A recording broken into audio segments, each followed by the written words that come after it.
Bonjour, je m'appelle Raphaël Barantini, je suis artiste plasticien. J'ai été diplômé de l'école des Beaux-Arts de Paris il y a quelques années et je présente cette exposition au Panthéon, We Could Be Heroes, sous la forme d'une carte blanche.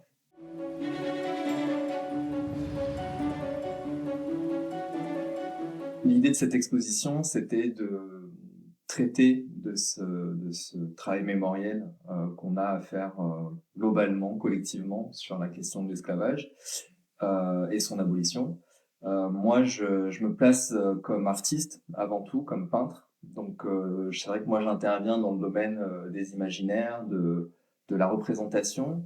Et ça, c'était un vrai sujet pour moi dans le cadre de cette exposition. C'est que de faire entrer finalement le temps d'une exposition temporaire tout ce groupe, ce panthéon imaginaire de figures historiques qui ont compté dans les Caraïbes, en Guyane, à La Réunion. C'était important pour moi de chercher à leur trouver une représentation, à leur donner une image. Quand moi, en tant qu'artiste, justement, j'ai beaucoup de mal à trouver des archives visuelles qui les représentent. Euh, du coup, moi, c'est vraiment l'idée de m'atteler à ce travail de figurer toutes ces figures.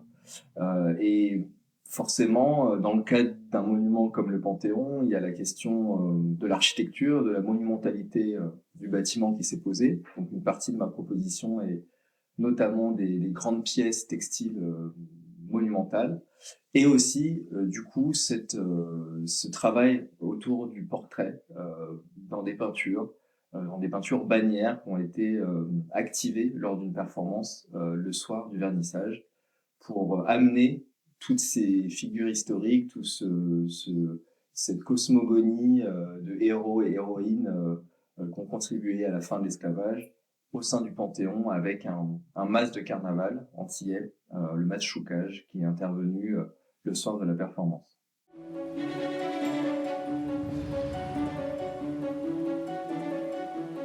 Cette thématique autour de l'histoire de l'esclavage, de ces combats, de ces luttes qu'on fait qu'à un moment donné l'abolition a pu être possible.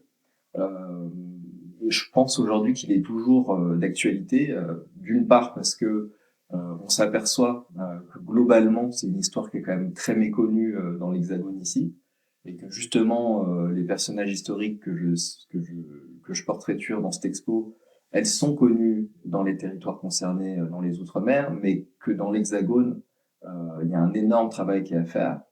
Ce travail, il est aussi, je le voulais aussi le porter avec mon travail plastique, parce que on se rend compte aussi que des éléments importants de cette histoire, de notre histoire, ne fait pas encore surface dans l'histoire nationale.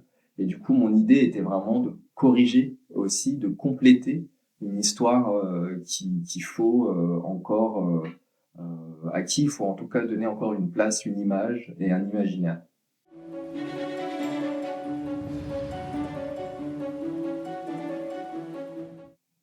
Se battre pour des idéaux, des idéaux qui devraient être les mêmes pour tout le monde, à mon sens. C'est des idéaux qui sont liés aux droits de l'homme.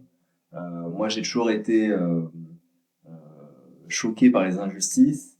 Et là, on parle vraiment de droits essentiels. Et oser la liberté, c'est aussi, ça a un écho avec mon exposition. Le lien entre les deux expositions, Oser la liberté et mon exposition, il s'est fait de façon très naturelle quand on en a discuté, notamment avec Florence Alexis. On a voulu faire coexister ces expositions aussi sous le pan de la résistance, de la fierté, de quelque chose de positif. Et dans une enceinte comme le Panthéon, je pense que c'est important d'inscrire ces combats qui ont été menés par des marrons, par des esclaves qui se sont organisés, mais aussi par des esclaves qui ont, de façon plus individuelle ou plus discrète, aussi œuvré pour la fin de l'esclavage. Euh, voilà, toutes ces différents types de résistance finalement ont cette place dans ces expositions.